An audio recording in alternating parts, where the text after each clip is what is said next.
ஷர்மிளா, இன்றைய நிலையிலே இன்றைய இந்தியாவிலே வாட்ஸ்அப் பயன்படுத்தாதோர் யார் என்றால் விரல் விட்டு எண்ணிவிடலாம். அந்த அளவுக்கு வாட்ஸ்அப் பயன்பாடு என்பது செல்போன் வைத்திருக்கிற அனைவருமே வாட்ஸ்அப் பயன்பாட்டில் இருக்கிறார்கள் என்பதுதான் உண்மை, யதார்த்தமான கள நிலவரம்.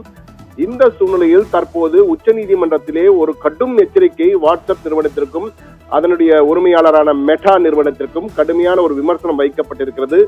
தனிப்பட்ட தகவல்களை பகிர அனுமதிக்க மாட்டோம் என்று வாட்ஸ்அப், மெட்டா ஆகிய நிறுவனங்களுக்கு சுப்ரீம் கோர்ட் கண்டனம் தெரிவித்திருக்கிறது.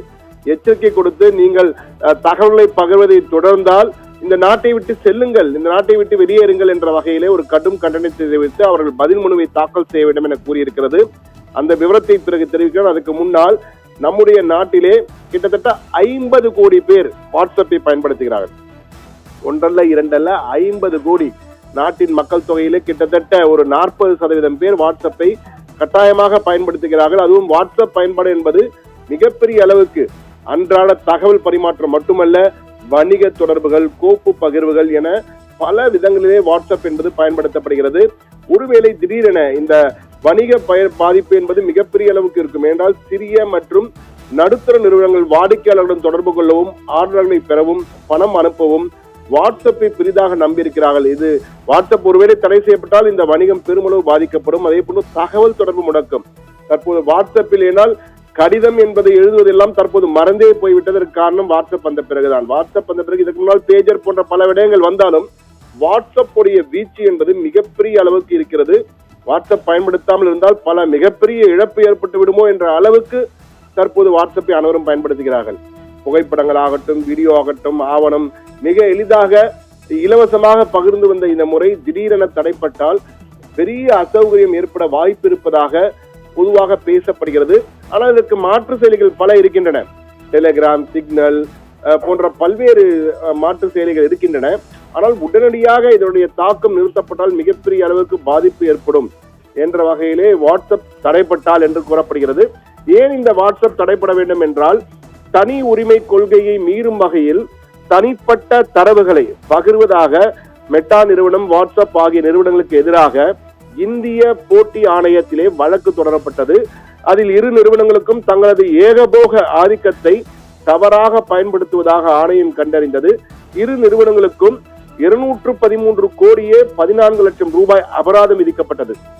இதற்கு எதிராக தேசிய கம்பெனி சட்ட மேல்முறையீட்டு தீர்ப்பாயத்தில் தொடரப்பட்ட வழக்கை தீர்ப்பாயமும் உறுதி செய்ததால் வேறு வழியின்றி உத்தரவை எதிர்த்து சுப்ரீம் கோர்ட்டிலே மெட்டா மற்றும் வாட்ஸ்அப் நிறுவனங்கள் மேல்முறையீடு செய்தன. அம்மனுவை தலைமை நீதிபதி சூரியகாந்த் மற்றும் நீதிபதிகள் ஜோய் மால்யா பக்சி, விபுல் பன்சோலி ஆகியோர் அடங்கிய அமர்வு முன்பு விசாரணைக்கு வந்தது. அப்போது இரு நிறுவனங்களுக்கும் தலைமை நீதிபதி சூரியகாந்த் கடும் கண்டனம் தெரிவித்தார். அப்போது அவர் சொன்ன கருத்துக்களை நாம் மிக முக்கியமாக பார்க்க வேண்டியிருக்கிறது. இந்தியாவிலே தனி உரிமை தீவிரமாக பாதுகாக்கப்படுகிறது.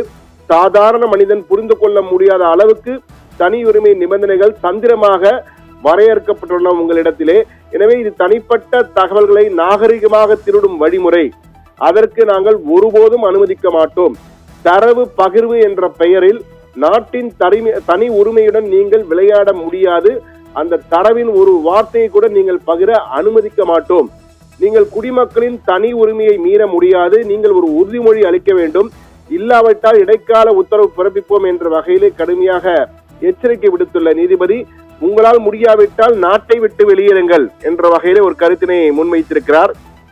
என்றால் இந்தியர்களின் தரவு உரிமை பாதுகாப்பதிலே வாட்ஸ்அப், மெட்டா நிறுவனம், அதன் தாய் நிறுவனம் மெட்டா, வாட்ஸ்அப் மற்றும் அதன் தாய் நிறுவனம் மெட்டா பயனர்களின் தரவுகளை பகிரும் 2021 தனி உரிமை கொள்கை மூலம் வணிக கொள்ளையில் ஈடுபடுவதாக உச்சநீதிமன்றம் கடும் கண்டனம் தெரிவித்திருக்கிறது. தனி நபர்களின் தரவுகளை திருடுவதை அனுமதிக்க முடியாது என்றும் சட்டங்களை மதிக்காவிட்டால் நாட்டை விட்டு வெளியேறுங்கள் என்று எச்சரிக்கை விடுத்திருக்கிற நீதிமன்றம் 9ஆம் தேதிக்கு வழக்கையும் தள்ளி வைத்திருக்கிறது. எனவே இந்த எச்சரிக்கை தற்போது அடுத்த கட்டத்தில் என்ன நடக்கும், என்ன உத்தரவு பிறப்பிப்பார்கள் என்று தெரியாது. ஆனால் வாட்ஸ்அப் நிறுவனமும் இந்தியாவை விட்டு அவ்வளவு எளிதாக சென்று விடாது. என்றால் மிகப்பெரிய சந்தை கொண்டது இந்திய செல்போன் சந்தை என்பது. எனவே இந்த இடத்திலே வாட்ஸ்அப் போன்ற சமூக வலைதளங்களை பயன்படுத்துவதிலே அதிக அளவு இந்தியா தான் பயன்படுத்துவதால் இந்தியாவை விட்டு அவர்கள் நிச்சயம் வெளியேற மாட்டார்கள். ஆனால் இந்த சட்ட சிக்கல்கள், அந்த தனி தரவுகளை பகிரக்கூடாது என்றால் மிகப்பெரிய சிக்கல் அவர்களுக்கும் வரும். எனவே எப்படி செய்ய போகிறார்கள், என்ன அணுகுமுறையை கடைபிடிக்க போகிறார் என்பதை பொறுத்திருந்தான் பார்க்க வேண்டும். ஆனால் திடீரென வாட்ஸ்அப் இல்லாவிட்டால் என்ன செய்வீர்கள் என்ற கேள்வி வந்தால் அனைவரும் குழப்பத்தில் ஆழ்ந்து விட அந்த அளவுக்கு நம் அனைவரையும் ஊடுருவி இருக்கிறது இந்த வாட்ஸ்அப். ஆனால் வாட்ஸ்அப்புக்கு மாற்று செயலிகள் இருக்கின்றன. இருந்தாலும் திடீரென நிறுத்தப்பட்டால் என்ன நடக்கும் என்பதுதான் ஒரு யோசித்து பார்த்தாலே மிகப்பெரிய சிக்கல்கள் ஏற்படும். அந்த சிக்கல்கள் ஓரிரு நாட்களில் சீர் செய்யப்படும் என்றாலும் அந்த ஓரிரு நாட்கள் இருந்து மிகப்பெரிய தாக்கத்தை ஏற்படுத்தக்கூடிய அளவுக்கு வாட்ஸ்அப் மிகப்பெரிய அளவுக்கு வளர்ந்திருக்கிறது. எனவே இதன் பயன்பாடுகளை சரியாக பயன்படுத்த வேண்டும்.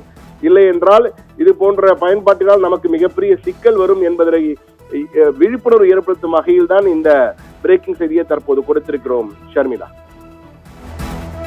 வாட்ஸ்அப்பிற்கு சுப்ரீம் கோர்ட் விடுத்த எச்சரிக்கை தொடர்பான முழு விவரங்களை வழங்கியமைக்கு நன்றி சண்முக சுந்தரம்.